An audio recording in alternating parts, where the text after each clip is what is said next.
Every piece of content about rising costs tells you the same things. Cut expenses, raise your prices, find a backup supplier. That advice is not wrong, it is just incomplete. Because the operators who actually survive a cost environment like this one are not just reacting to costs going up, they are building an operation that is structurally harder to compress. There is a difference between those two things. The difference? One is a response, the other is a system. This is Notebook of a COO. If you are building a business and you want operational thinking instead of motivational content, subscribe now. This show is not about hustle. It is about the systems that actually scale businesses. Season 2. Let's get into it. So what does it actually mean to build cost resilience? It does not mean cutting everything to the bone. It does not mean raising prices and hoping clients absorb it. It means knowing exactly where your margin is, which costs are fixed and which are not, where your supplier exposure creates risk, and what the actual math says before you touch your pricing page. Most operators do not have that clarity, not because they are bad at business, because no one ever gave them the operational framework for building it. What they have instead is a general sense of whether things feel tight and a set of gut reactions to costs going up. Gut reactions are not a strategy, they are the absence of one. According to the most recent data from Bank of America, small business profit growth turned negative for the first time in 18 months at the end of 2025, and a survey from Revenue found that 67% of small businesses were directly impacted by tariffs and rising input costs in the past 12 months. The operators who navigate this will not be the ones who reacted fastest. They will be the ones who audited first, then acted.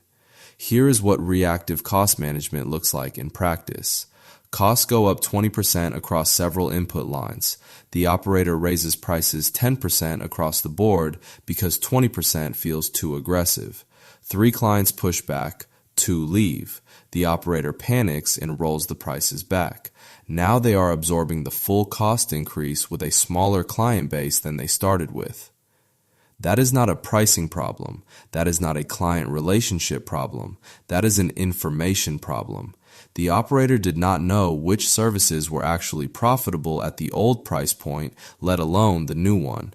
They did not know which clients were price sensitive and which would have accepted an increase without a conversation. They did not know their margin floor, so they guessed. And guessing with your pricing in a compressed margin environment is one of the most expensive things a business owner can do. Drop a comment if you have raised prices in the last 12 months and are not sure whether it was the right call. We read every one. So where do you actually start? Not with your pricing page, not with a vendor negotiation. You start with the margin leak scan. Here's what this looks like. Pull the last 90 days of delivery data for every service or project type you offer. For each one, calculate the real cost of delivery, not the estimated cost, the real cost. That means actual hours spent, including your time, valued at $1 per hour rate. Materials, subcontractors, platform fees, delivery overhead, everything that touches that service from start to invoice. Then compare that number to what you charged. Most operators who run this for the first time find the same thing. At least 2 services in their business are underwater. Not barely profitable, actually underwater. They have been subsidizing those services with margin from the ones that are actually working. The cost increase did not create the problem. It revealed it. The margin leak scan tells you which services to fix, which to reprice, and which to stop offering entirely before you have any conversation about across-the-board price increases. Raising prices on a service that is already losing money does not fix the margin. It just makes the client angrier about a service that was never really working. Once you know where margin is leaking, the next question is, which costs can actually move? Every cost in your business falls into one of 3 categories. Fixed costs do not change with revenue. Rent, software subscriptions, loan payments, salaried staff, these are the same whether you deliver 1 project this month or 10. Variable costs scale directly with revenue. Materials, subcontractors, shipping, usage-based platforms. These go up when volume goes up and down when it drops. Semi-variable costs have a fixed floor and a variable ceiling. Utility bills, part-time staff, some marketing spend, they flex within a range.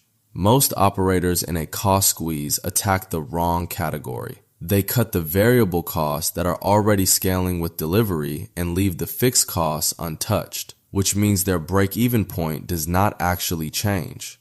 The fixed versus variable sort gives you a clear picture of two numbers, your current break-even point and your break-even point under the new cost structure. If you do not know both numbers, you are flying blind in a headwind. The sort takes less than an hour with a spreadsheet. The clarity it creates changes every cost conversation you have after it.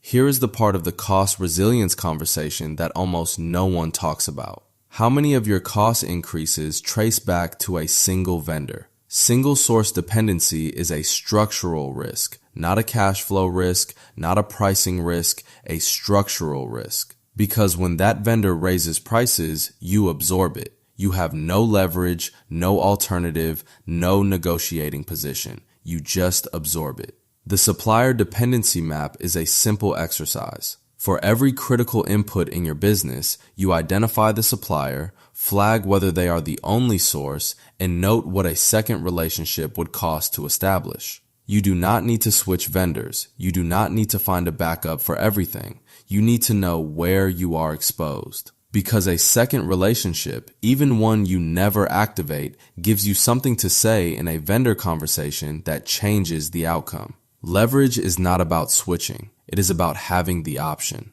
The operators who got hit hardest by the 2025 tariff rounds were not necessarily the ones with the highest exposure. They were the ones with no alternative. Drop a comment. How many of your top 5 vendors are single source? Just the number.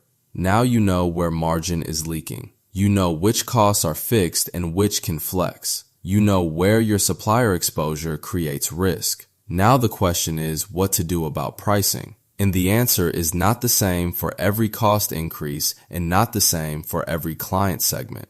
The pass-through decision framework gives you 4 questions to run on every material cost increase before you touch a single price. Question 1. How large is the increase relative to margin? What the answer tells you, if the increase is under 5% of your margin on that service, absorb and monitor. Above 10%, a pass-through conversation is necessary. Question 2. How price sensitive is this client segment? What the answer tells you, if you have raised prices before without significant churn, this segment has demonstrated tolerance. If you have not tested it, you do not know.